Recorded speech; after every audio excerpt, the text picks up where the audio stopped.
¿Por qué un libro sobre la suerte? Bueno, Alex y yo somos gente también de empresa, somos también emprendedores, somos economistas de formación y por lo tanto de deformación.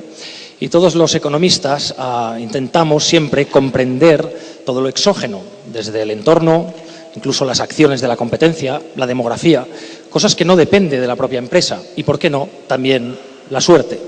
Leímos en cierta ocasión esta frase que tienen en pantalla que dice que la suerte es una función de parámetros desconocidos. Una frase que se atribuye a Albert Einstein, la hemos encontrado en algunos textos del filósofo Spinoza también.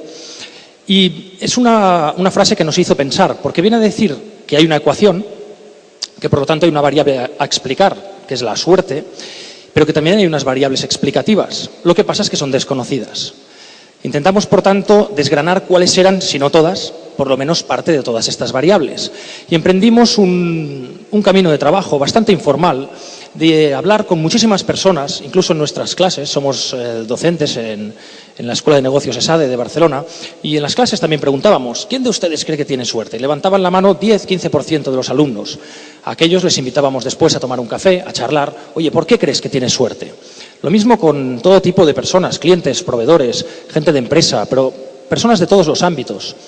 Y fuimos viendo que había una serie de constantes que parecían explicar que habían personas con capacidad para traer la buena suerte.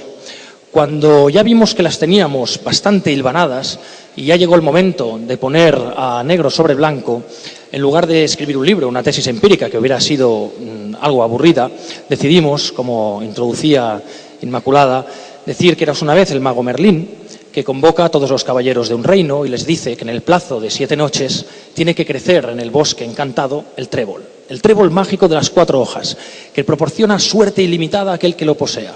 Suerte no solamente en las batallas, sino también en el comercio, en la vida personal, en el amor, en todos los terrenos de la vida. Pero claro, el bosque encantado es infinito, el trébol es minúsculo y, por lo tanto, nunca mejor dicho, la empresa es difícil. Por lo tanto, todos los caballeros desisten, todos excepto 2. El caballero del caballo blanco, el caballero del caballo negro.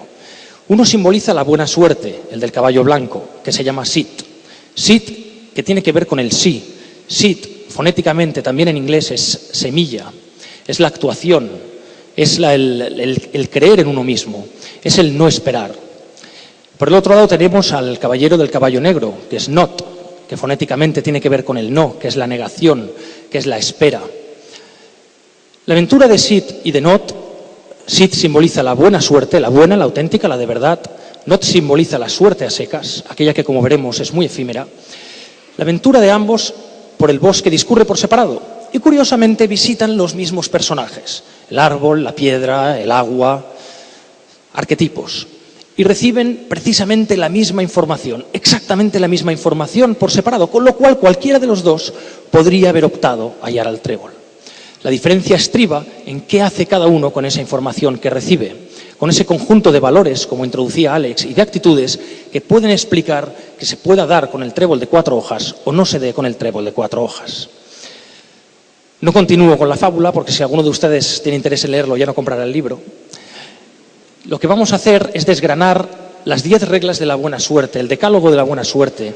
Ese decálogo que viene a explicarnos uno por uno a lo que los caballeros van adivinando que sucede con la buena suerte, de cómo se explica la suerte. Y vamos ya con la primera. Alternativamente, Alex y yo iremos entrando una regla a cada uno para ir explicando las tesis del libro. La primera dice que la suerte a secas, no dura demasiado tiempo porque no depende de ti, pero que la buena suerte la crea uno mismo y por eso dura siempre.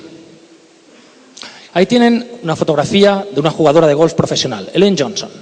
Ellen Johnson es jugadora de golf profesional, y en cierta ocasión en el circuito de la PGA, circuito profesional, competición oficial, esto sucedía en 1985, se encontraba a mitad de campeonato, iba a dar uno de sus golpes con un hierro,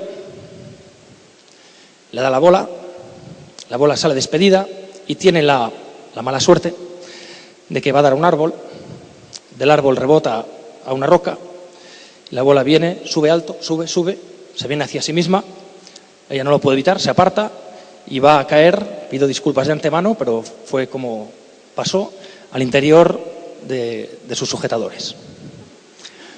Esto aparece publicado el 2 de junio de 1985 en el New Yorker.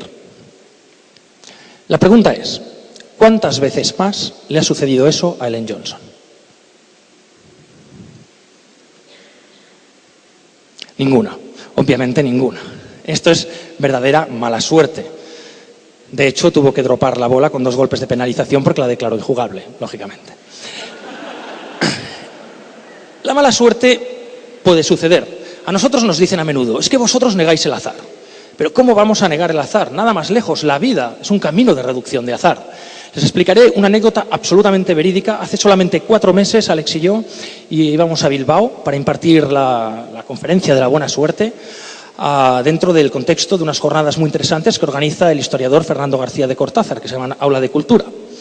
Y cuando íbamos llegando en avión a Bilbao, había mal tiempo, había tormenta, ya íbamos bajando y empezamos a pasar en el avión entre las nubes y de repente un rayo impacta de pleno en el avión. Entra por la punta del avión, sale por la cola.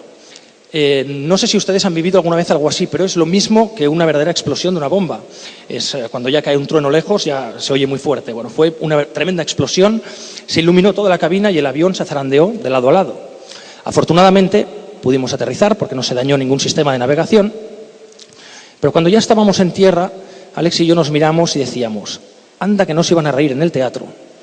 Si de repente sale Fernando García de Cortázar y dice, los señores que venían a hablar de la buena suerte no están hoy aquí con nosotros ni estarán jamás porque hoy les ha pegado un rayo al avión y ahí se han quedado. A nosotros ya nos ha caído un rayo en el avión, por lo tanto yo les digo que el azar existe. Nosotros no podemos negar el azar, es innegable. Lo que vamos a ver es cómo el azar se puede convertir muchas veces en la peor excusa.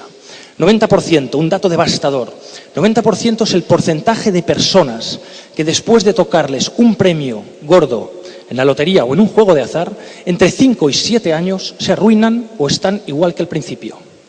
Lo pierden todo, incluida toda la red de afectos, todos sus amigos. 90%. Este dato lo emitió en Televisión Española, un informe semanal y contrastado por varias fuentes. 90% de las personas que reciben un premio gordo en lotería, entre 5 y 7 años lo pierden todo. Y es lógico, porque esas personas entran en una especie de estado de conciencia mediante el cual piensan que todo el universo va a conspirar a su favor. Ya está, el azar está conmigo. A partir de ahí, personas que no han preparado la construcción de esa buena suerte y que paulatinamente van a ir perdiendo todo lo construido, que en realidad llegó totalmente por azar.